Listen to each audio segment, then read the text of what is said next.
শেখ হাসিনা সরকারের পাচার হওয়া অর্থ ফেরাতে কাজ শুরু করেছে দুর্নীতি দমন সংস্কার কমিশন। কঠিন হলেও তা করতে চায় অন্তর্বর্তী সরকার বলে জানালেন ডক্টর ইফতেখারুজ্জামান। পাচার হওয়া বিলিয়ন বিলিয়ন ডলার ফেরাতে বিশ্ব নেতাদের সহায়তা চেয়েছেন প্রধান উপদেষ্টা ডক্টর মোহাম্মদ ইউনূস। সুইজারল্যান্ডের ওয়ার্ল্ড ইকোনমিক ফোরামে এই আহ্বান জানান প্রধান উপদেষ্টা। সুইজারল্যান্ড থেকে ফিরে মারুফা রহমানের বিশেষ প্রতিবেদন।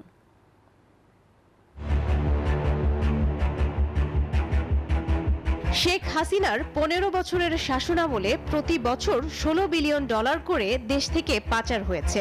এছাড়াও আওয়ামী লীগের ঘনিষ্ঠ ধনকুবেররা বাংলাদেশের শুধু ব্যাংকিং খাত থেকেই প্রায় ১৭ বিলিয়ন মার্কিন ডলার পাচার করেছে। অন্তর্বর্তীকালীন সরকার প্রধান অধ্যাপক ডক্টর ইউনূস এই ডাকাতির বিরুদ্ধে কথা বলেছেন বিশ্ব দরবারে। পাচারকৃত অর্থ ফিরিয়ে আনতে সম্প্রতি সুইজারল্যান্ডের দাভোসে ইউরোপীয় সেন্ট্রাল ব্যাংকের প্রেসিডেন্ট ক্রিস্টিন লাগার্ড সহ এই ইস্যুতে কথা বলেন প্রভাবশালী দেশগুলোর প্রধানদের সাথে। গত ৩ বছর ধরে সুইস ব্যাংকের বার্ষিক প্রতিবেদনে দেখা গেছে বাংলাদেশিদের অ্যাকাউন্টে যে টাকাগুলো ছিল সেটি আশঙ্কাজনক হারে কমেছে। এই টাকাগুলো আসলে কোথায় গেল সেটি একটি প্রশ্ন। পাচারকৃত অর্থ ফেরাতে ইতিমধ্যেই নানা উদ্যোগের কথা নিউজ 24-কে জানালেন দুর্নীতি দমন সংস্কার কমিশনের প্রধান ডক্টর ইফতেখারুজ্জামান।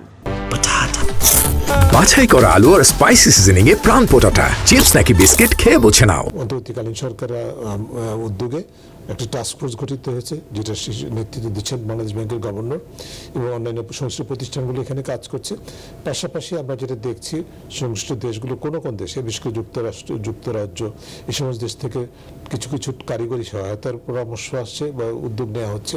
সুইস ব্যাংক সহ যে সমস্ত জায়গায় ধনকুবেররা তাদের অর্থ গচ্ছিত রাখে সেসব কৌশলেও বেশ পরিবর্তন আসার কারণে পাচারকৃত টাকা দেশে ফেরানো কঠিন এবং সময় সাপেক্ষ বলে মনে করেন ডক্টর ইফতেখারুজ্জামান। পৃথিবীর বিভিন্ন দেশের অভিজ্ঞতা যা দেখা যায় এখনো পর্যন্ত যেটা খুবই সহজভাবে যেটি পরিমাপ করা হয়, যে অর্থ পাচার হয়ে যায়, পাচার হয়ে গেছে উন্নয়নশীল দেশ থেকে উন্নত দেশে পাচার হয়েছে, তার মাত্র ১% ফেরত আসে।